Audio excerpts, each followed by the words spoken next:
I'm Elisa. And I'm Samantha. And this is Dear for Watch.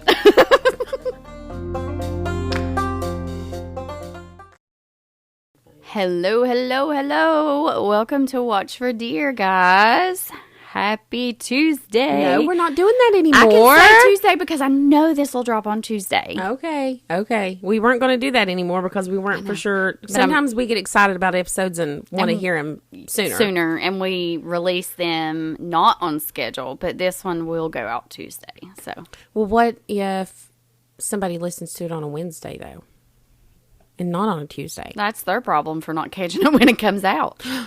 Don't be hateful. Don't be hateful. Don't be mean. Go hit subscribe and listen. You'll get your notifications and you'll hear it on Tuesday.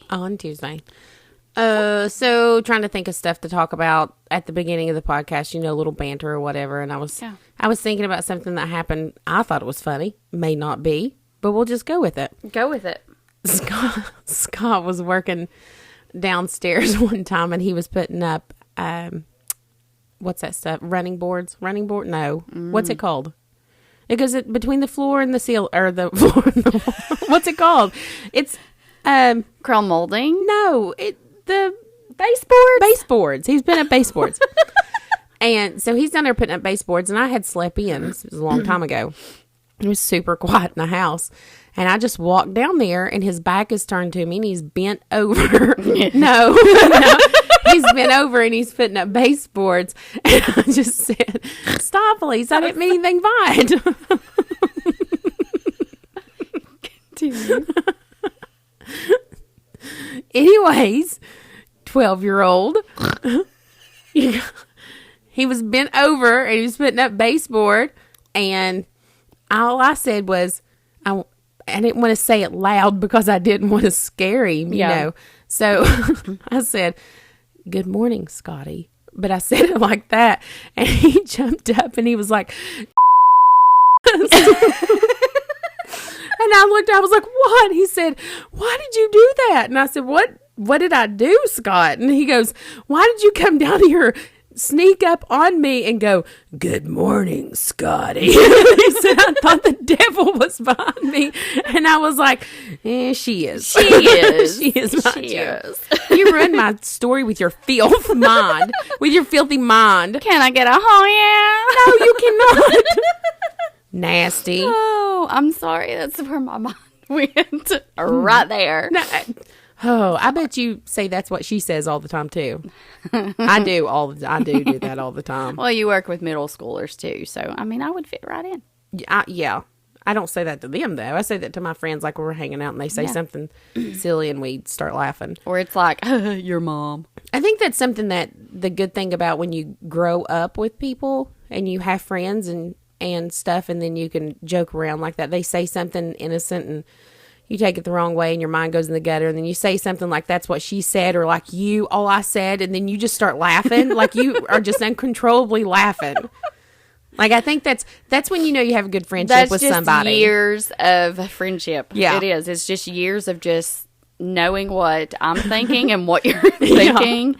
And that's just good times. It is. It's good to have friends. It's good to have friends that you can do that with. Yeah. And that's why you had to do this podcast with me, because we just play really well off each other. We do. There's a lot of history there. There is. Okay. So are you ready for today's story? Probably not. You probably aren't. No, I'm not. No.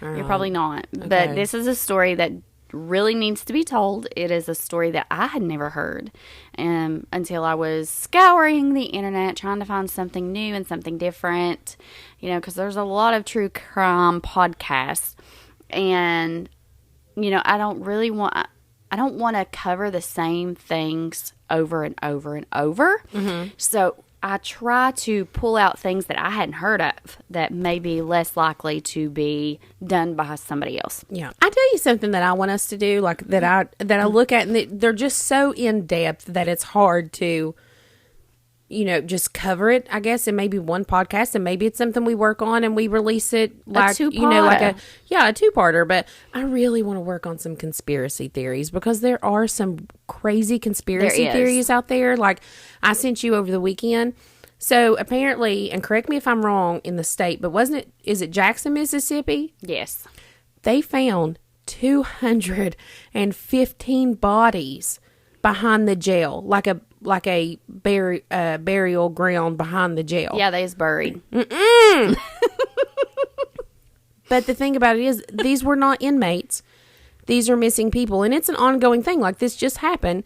And I also saw on one part of it that they were like, well, these bodies were unidentified. We didn't know what to do because they're missing people. Like, people have reported them missing. Yeah. And this county has thrown 215 bodies. So they have started digging them up. But they're like, oh, we don't know who they are. But one of the guys, his wallet and his license were in the front of his pocket. Oh, wow. So they were able to identify him. Yes. Yeah. Yes. One of the books, the big stack of books that I ordered has like conspiracy like theories and like secret society stuff. So we'll have to go over something because that's a good topic. Yeah, I think it is. And like and I sent you this one too, which I don't put much merit in this, but still. Yeah, we talked about this. It's very interesting. And so at the mall in Miami. Yes. It's been 2 or 3 days ago. There was apparently some teenagers who went into the mall with some, I've heard fireworks, and I have heard sticks. The police presence that they had at this mall for the fireworks and the sticks or whatever was Unreal. Outrageous. It was like 100 cars. Now that's all true. And helicopters. All that. They Everything. had black helicopters, but the scanners in that area, you know how people listen to scanners, they were shut off. Supposedly 60,000 people in that area lost power, and the amount of police presence is insane, and you can see it. But people are saying that now. I don't know about all this, skeptic, but I'll tell you something else too. Just go with us here. We will get to the story, but this is good. This is good. Okay. So people are saying that it was aliens, and they have like some blurry video that doesn't look like anything. But the thing about it is they have all these police there, these police cars and stuff. Yep. And they only arrested 4 people. So 4 people, right? Mm-hmm. Well, apparently, are you ready? I'm ready. If you put in the latitude and longitude, is it longitude or longitude? No, it's longitude. Longitude. I saw the spelling in my mind. That's how my mind works. I saw Way to go, Long, and I was like, wait. Long. Okay. So, longitude. If you put the longitude in for Miami, that mall, if you put it in, it'll get you the mall. But if you put it in backwards, then it takes you to the center of Antarctica, where supposedly there is a portal there. And they are portaling these aliens in. These aliens are portaling themselves in. And the conspiracy theory is that they have typed in the numbers wrong, backwards. And all of these aliens were dropping in the mall. Bullshit. So here's what I think happened. Mm-hmm. These kids were in the mall. Mm-hmm. They're being bratty kids. They're letting off fireworks, whatever, in the mall. Mm-hmm. The justification for the massive police presence, someone's called in an active shooter call. Okay. That is probably why the scanners and everything were dropped, because who's to say that an active shooter, hypothetically, would have like mall security scanners. Right. That would explain That makes sense. why everything was blacked out. That makes a lot of sense. If they were going to send in SWAT, you know, I think they were just being really proactive with everything going on in the U.S. So I don't think it was aliens. I just think they were being very proactive on their response. But you don't think it was aliens being... You know, if aliens were going to portal in and didn't want to get caught, it would be Antarctica, because there's no really life there. Yeah, there's no life there. It's cold. I don't know how they have to put on their little snow boots, but... It's not just cold. Yeah, it's unlivable cold. Yeah, I mean, I wouldn't choose that.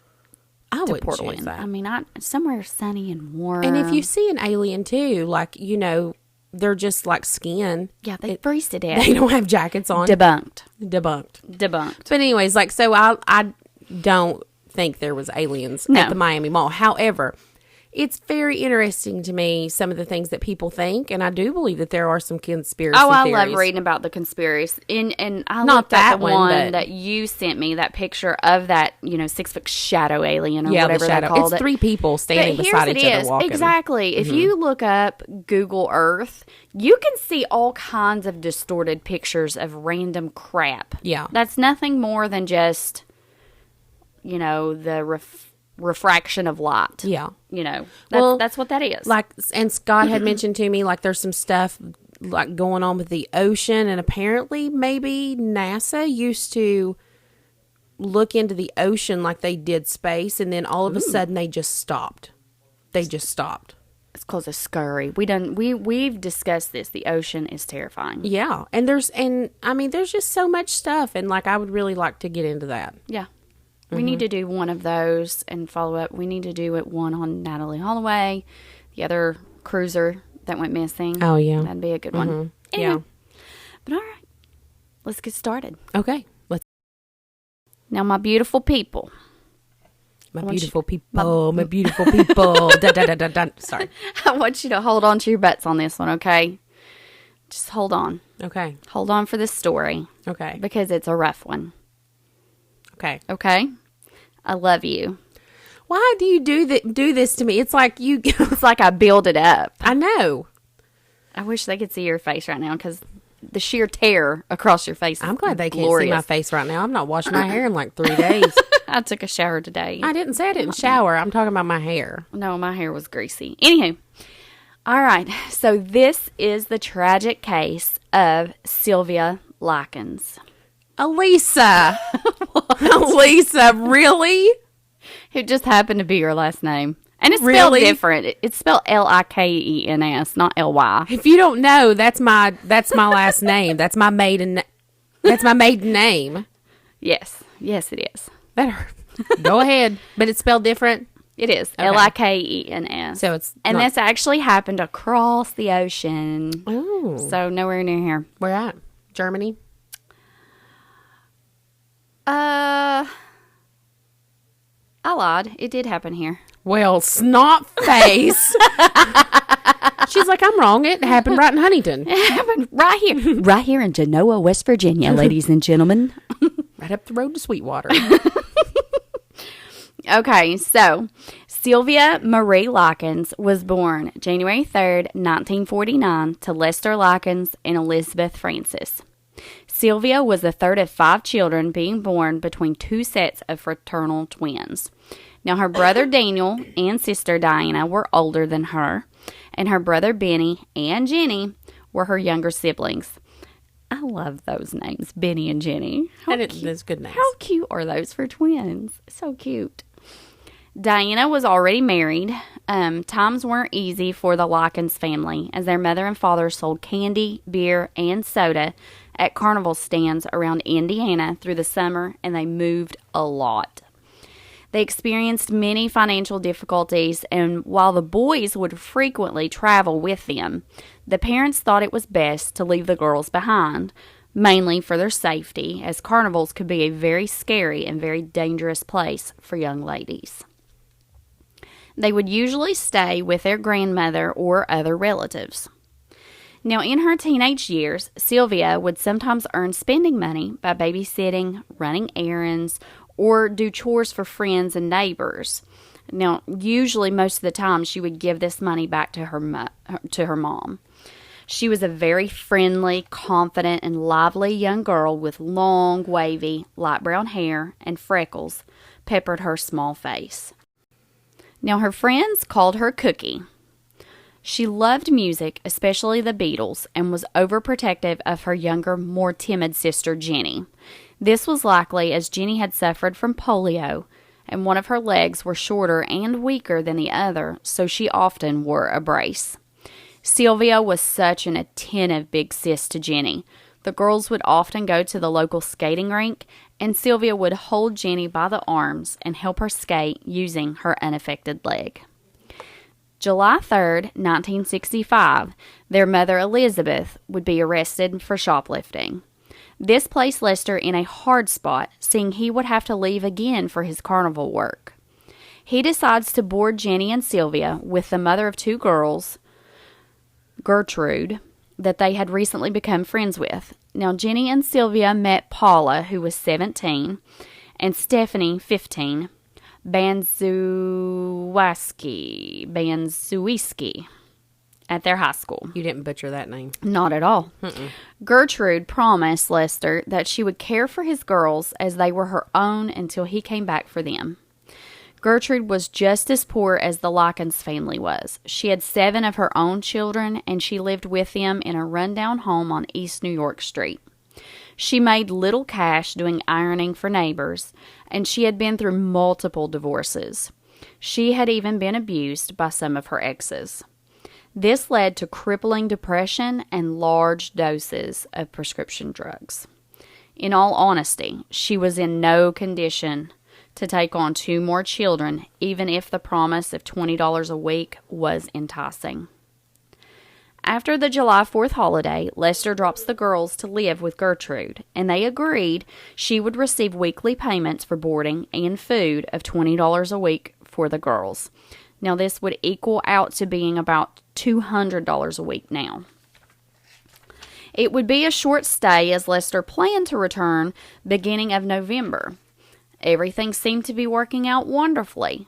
Paula and Stephanie seemed to love having extra sisters with them, as they would listen to music and play games. Sylvia would also pitch in and help Gertrude and the girls with household chores. The girls were hardly ever disciplined and demonstrated exceptional behavior. It was truly the perfect arrangement. On Sundays, they would all load up and head out to church. Even the preacher commented on Sylvia's piety. One day, the $20 payment from Lester never arrived. I took care of you bitches for 2 weeks for nothing. Gertrude dragged Sylvia by the arm and locked her in a bedroom. Jenny sat outside and listened to her as her big sister cried. The payment arrived the next day, but the beast within Gertrude had already been awakened.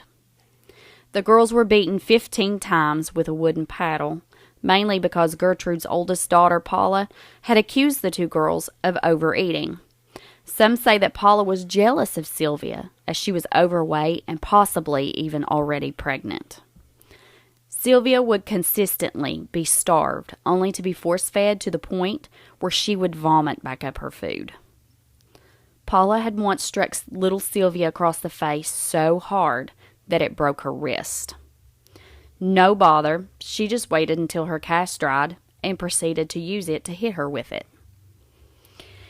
Most of the abuse was focused on Sylvia rather than Jenny. Many say it was because her youth and her appearance. She was a beautiful young girl. Where's Benny at? Where's the twin brother at? They're old. Remember the guys, they took the boys, and the boys worked the carnival with their dad. Because it wasn't really safe for young girls. And Mom's in jail. And Mom's in jail. And apparently, by the looks of it, they'd have probably been safer at the carnival. Apparently so. Apparently so. Gertrude would also force Sylvia to eat garbage and spoiled leftovers. They even accused her of stealing candy that she had actually purchased. One incident, Gertrude accused Sylvia of stealing from her and burned her fingertips. She even allowed her own children, encouraged them really, to partake in the abuse of Sylvia. Her children and their friends would practice karate on Sylvia, throw her downstairs, and slam her into the walls. They would repeatedly use her body as an ashtray, cut her open, and rub salt in her wounds. Afterward, they would then proceed to cleanse her by throwing her in a scalding hot bath. Neighborhood children were also occasionally charged 5 cents apiece to see the display of Likens' body and to humiliate, beat, scald, burn, and ultimately mutilate her. How did this happen? How did this happen? Now, I'm going to throw in a little trigger warning just because it gets a little more rough than what we've talked about. So, now, Gertrude would lecture Sylvia on sermons of sexual immortality and allow Paula, her oldest daughter, to stomp on her genitals, even though it was her own daughter who was actually pregnant. She would allow her 12-year-old son to force Sylvia to lick the baby sibling's diaper clean. Other times, she was forced to strip naked, and they would make her sexually abuse herself. She was also beaten and broken that she was unable to use the bathroom voluntarily. She eventually began bedwetting, which is a super common sign in abused victims. And she was then forced to live the rest of her life down in the damp, dark basement. Gertrude said that she was unworthy of living with her children. As if this wasn't enough, Gertrude would then recruit the neighborhood kids to help with the degradation and the abuse of Sylvia. I just don't understand how this happened. That's all. How did this happen? Everybody knows about it. Where in the hell is this place at? It's in Indiana. Where at in Indiana? Indiana, what? Indiana. It gets worse. I don't need it to get worse. But it's gonna. I'm going to have to walk out of the room. During the trial, one girl by the name of Anna. So there was a trial? Somebody was arrested? Just hold on to your horses. Just breathe. Smell the roses. There's no roses. Blow out. This is awful. It is bad. It's really bad. I like my conspiracy theory idea. We'll do one next. We got to get through the story of little Sylvia first. Oh, Lord. During the trial, one girl by the name of Anna said that Gertrude had told her that Sylvia had said that her mother would go out with men and sleep with them for $5. Anna said Gertrude told her she didn't care what they'd done to Sylvia. Just whatever they wanted to do, just go do. Anna can recall throwing her down and kicking her and beating her. Gertrude told her own kids that Sylvia was a prostitute and had a neighbor boy, Ricky Hobbs, and her own 11-year-old daughter hold Sylvia down and carve "I'm a prostitute and proud of it" with a hot needle into her stomach. Hobbs also took a bolt and tried to burn an S into her left breast, but it ended up looking more like a 3, they said during the autopsy. Now, a man within the neighborhood reported the abuse to the school, and the authorities went to check out the claim. Gertrude told them that Sylvia was absolutely out of control and had run away, all while she was still locked right beneath their feet within Gertrude's basement. Now, Sylvia confessed to her sister Jenny 3 days before she died. "I'm going to die. I can tell," she said. Sylvia knew she was dying. A mixture of internal bleeding, dehydration, starvation, and shock had made her so weak. She had lost the ability to speak correctly and was delirious and fully incontinent. In a bid to clean her, the 12-year-old son hosed her down, laughing the entire time. She had tried to escape from the basement, but Gertrude caught her before she got anywhere and stamped on her head. How does this happen? And the people in the community were doing it also, and this happened. The children, not the adults, but the children of the community. I don't know of a single child that would do this. I don't know of any children that would do this. I don't know of a toddler that would do this. It's insane. It's insane. It makes you wonder what kind of people were raising these kids to make these kids think that it was okay to do this to another human. What kind of people were they? Who lived in this neighborhood? Evil. The whole thing, evil. This goes back to episode, what was it, like 2 or 3, The Portal to Hell? It was also in Indiana. Apparently so. Indiana, what What's going on? What's going on out there? In the final hours, her engraver, Hobbs, maybe acting on a whim of guilt, gave Sylvia a bubble bath. He dressed her up in clean clothes and laid her down on the bed. She never woke up. She was dead October 26, 1965, at just 16 years old. 3 months of torture this girl endured. Days earlier, knowing Sylvia was about to die, Gertrude had her write a letter claiming that she had ran away and that the boys from the neighborhood were the ones who tortured her. On a last-ditch effort to conceal her involvement, Gertrude covered the girl's body in rubbing alcohol. When police would arrive, Gertrude lied and said that Sylvia had finally came home in this state and she had tried and tried to nurse her back to health. Jenny, who was 15 years old at the time, whispered to an officer, "You get me out of here and I will tell you everything." Jenny would be instrumental in obtaining justice for her sister. I don't understand why Jenny wasn't instrumental whenever this was going on.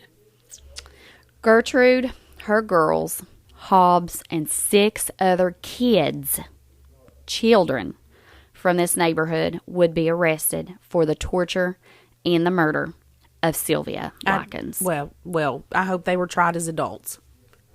During the autopsy, doctors were able to see the extent of her injuries. I think you've told us enough. She had over 150 wounds, including the carvings that we had already mentioned, so I won't make you sit through those again. I appreciate it. You're welcome. It's not the worst. She also had a hole in her right wrist all the way to the bone. Now, they think this was from a cigarette burn. And I can only assume what would be repeatedly burning this spot over and over and over. Her vaginal cavity was so swollen from the sexual abuse. All of Likens' fingernails were broken backwards, and most of the external layers of her skin upon her face, her breast, her neck, and right knee had either peeled or receded. In her death throes, Likens had evidently bitten through her lips, partially severing sections from her face. Cause of death: subdural hematoma to her right temple, shock, injuries, and malnourishment. Gertrude would be convicted of first-degree murder May 19th, 1966, and sentenced to life imprisonment. She was spared the death penalty, even though her very own lawyer stated, quote, "In my opinion, she ought to go to the electric chair." I don't know why she didn't. Why did she not? Paula Banzweski was sentenced to life in prison on the 25th of May, 1966. Richard Hobbs, Coy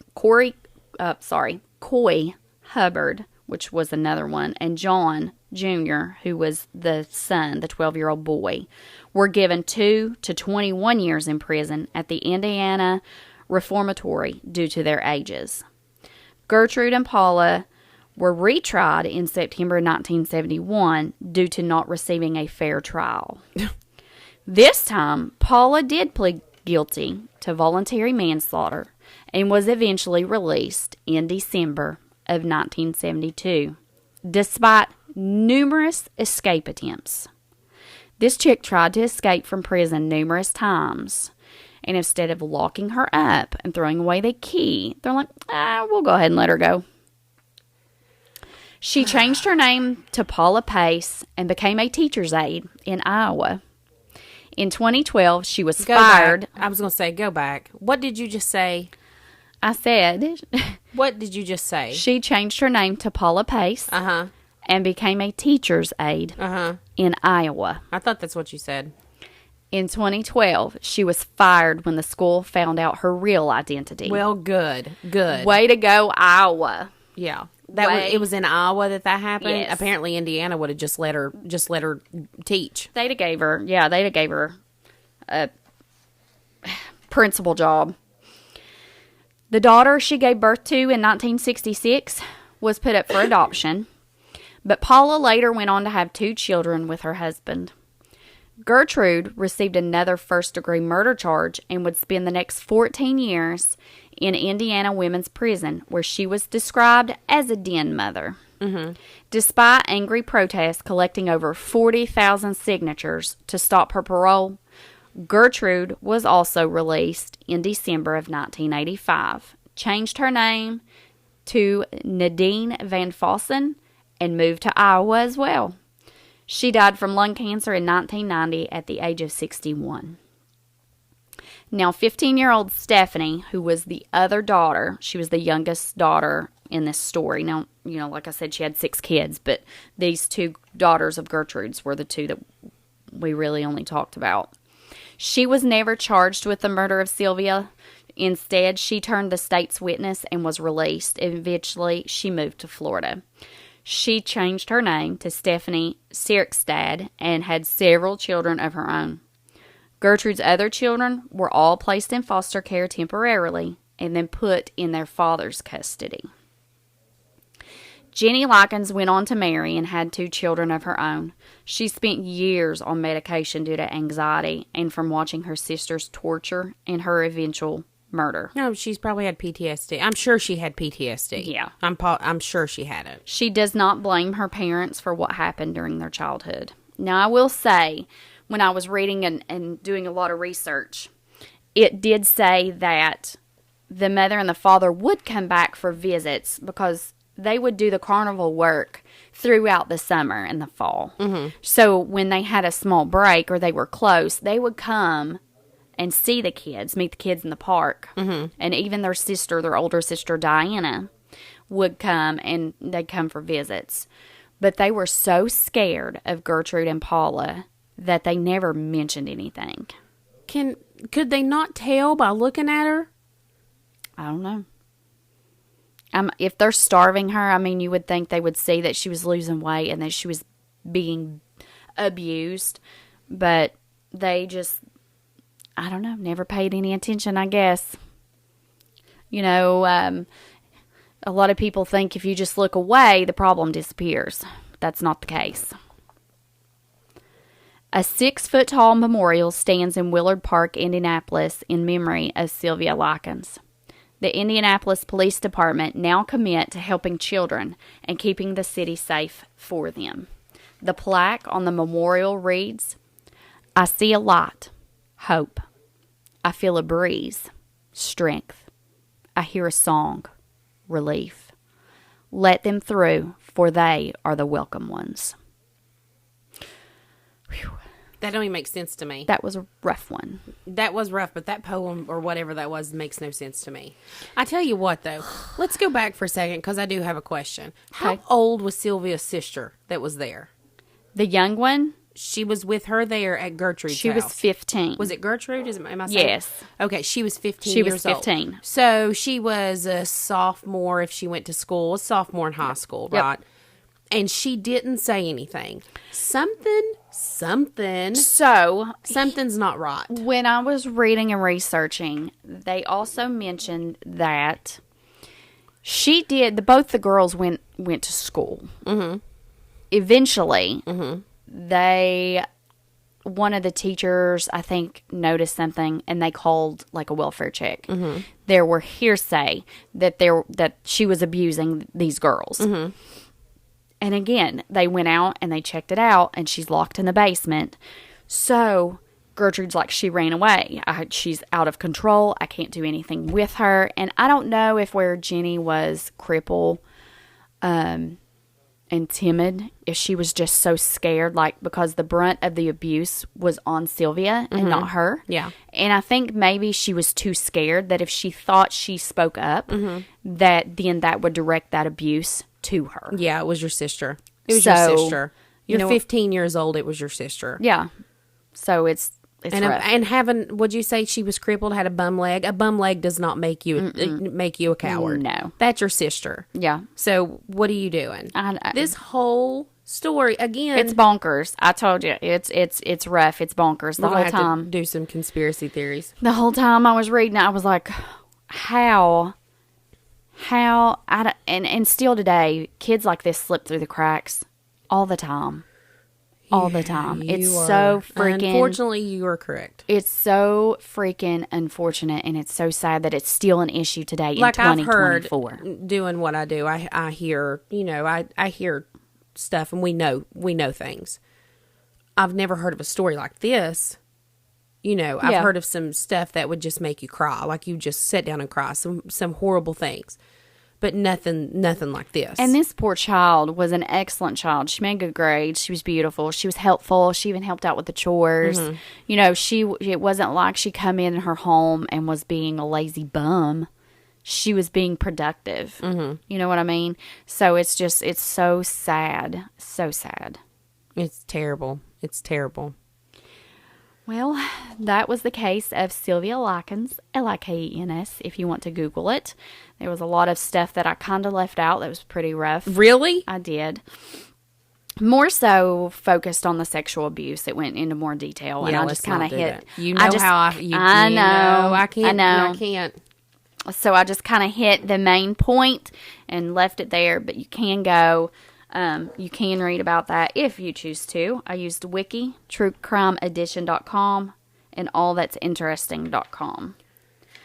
Whew. So, let us know what you guys think about this crazy episode, and email us some suggestions or comment on our Facebook page. Please email something to her. Please. I mean, you can do it anonymously. Like, you don't even have to make up an email that doesn't make sense and send it to her. Send me some suggestions and I'll send them to her. I need help, people. I think at this point, she would just really wish that you would come on this podcast and just present your own story. I just don't know why. I mean, if you're listening to this and we see the views, we know we have an audience of people that are listening. So why are you not helping me? Like, I'm asking you to help me. You want to know why? Email something. Because you say all the time that there's something wrong with me. There is something wrong with you. There's something wrong with everybody else too, baby. No.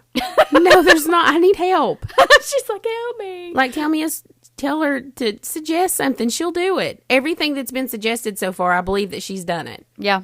I've got a couple that I'm working on. Like, we've had requests for Lizzie Borden. It's on the thing. I know. And a lot of these bigger stories, these more popular stories, they take a lot more time to research because you can't just hop on and do a quickie. Yeah. You know what I mean? Yeah.